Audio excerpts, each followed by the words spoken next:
Have you ever wondered why some people remain calm in the face of adversity while others fall apart? It's a compelling question, isn't it? The answer lies in the power of emotions, a force that shapes our experiences, drives our actions, and influences our relationships. These invisible currents of feeling churn beneath the surface of our conscious minds, often dictating the course of our lives with an authority that rivals the mightiest of kings. Yet, emotions are not tyrants to be feared, rather they are tools to be understood and mastered. Imagine harnessing the energy of your emotions, directing it towards constructive ends, transforming fear into courage, anger into compassion, and despair into hope. This is the essence of emotional mastery, a skill that can turn the tumultuous seas of our inner world into a serene and navigable ocean. This brings us to the realm of Stoicism, an ancient philosophy that teaches the art of emotional mastery. Enter the world of Stoicism, a philosophy born in ancient Greece and adopted by some of the greatest minds in history. Stoicism at its core is about understanding that we cannot control the world around us, but we can control how we react to it. Our reactions, our emotions, are the only true thing within our power.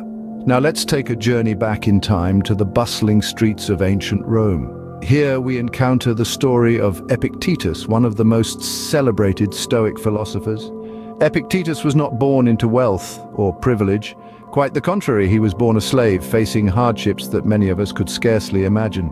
Yet it was in these trying circumstances that he discovered and embraced the principles of Stoicism. Epictetus believed that our emotions are not dictated by the events that occur in our lives, but by our interpretations of these events. He famously said, "It's not what happens to you, but how you react to it that matters." He taught that we should accept whatever comes our way, not with resignation, but with understanding and calm acceptance. Imagine for a moment the strength of character it took for Epictetus to maintain such a perspective despite his circumstances. To be enslaved, yet to understand that his physical bondage could not confine his mind or his spirit. This was a man who truly understood and embodied the power of emotional mastery. Epictetus used the principles of Stoicism to transform his life, to rise from a slave to a respected philosopher. His teachings have endured for centuries, offering guidance and wisdom to all who seek the path to emotional mastery. His story is a testament to the power of Stoicism. Epictetus understood that we can't control the world around us. We can't control the actions of others, the turns of fate, or the march of time. But we can control our reactions, we can control our emotions, and in doing so we can find peace and tranquility no matter what life throws at us. Epictetus, despite his circumstances, learned to master his emotions and find tranquility, demonstrating the power of the Stoic path to emotional mastery. So, what are these Stoic principles that lead to such profound emotional control? Well, let's dive in.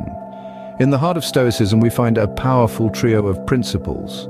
First, the understanding of what is within our control and what is not. Second, the practice of mindfulness. And third, the philosophy of acceptance. Let's take a closer look at each of these. The first principle urges us to discern between what we can control and what we cannot.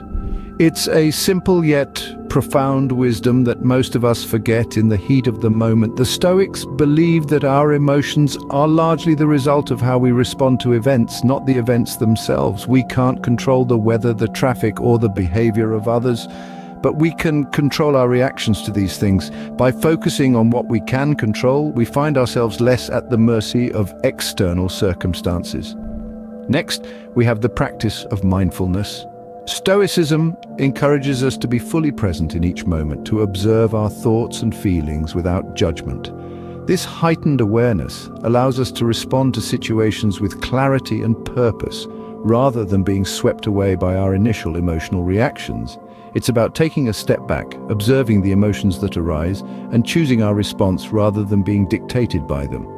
Lastly, we come to the principle of acceptance. Stoicism teaches us to accept the world as it is, not as we wish it to be. This doesn't mean becoming passive or indifferent, rather it's about embracing the reality of each situation. When we accept that things are as they are, we stop resisting reality and free ourselves from the torment of wanting things to be different. This is the essence of Stoicism, a focus on what is within our sphere of control, a commitment to mindfulness, and an acceptance of the world as it is. It is a philosophy not just for understanding the world, but for navigating it with grace and resilience. These principles, when applied, can help us achieve emotional mastery, just like Epictetus. In our modern world, bombarded by distractions and stresses, how can we apply Stoicism to achieve emotional mastery? Let's delve into the practical. The first step is daily mindfulness practice. The Stoics were early proponents of mindfulness, the art of being present. They believed that by focusing on the here and now, we could avoid becoming enslaved by our past regrets or future anxieties. So how does this translate to today's world? Well, it could be as simple as taking a few minutes each day to sit quietly and focus on your breath, to observe your thoughts without judgment, to ground yourself in the present moment. Next, we must learn to accept our circumstances. The Stoics taught that much of our emotional distress stems from trying to control things that are simply beyond our reach. They urged us to focus on what we can control: our actions, our responses, our attitudes. In the face of adversity, we can choose to respond with calm and resilience rather than frustration or despair. When faced with a traffic jam, for instance, we can't control the situation, but we can control our reaction to it. We can choose to view it as an opportunity to practice patience, to listen to a podcast, or simply to enjoy a moment of quiet. Finally, we must focus on what we can control.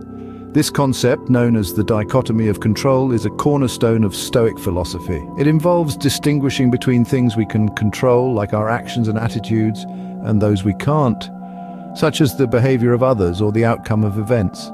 By focusing our energy on the former and accepting the latter, we can maintain our equanimity and avoid unnecessary emotional turmoil.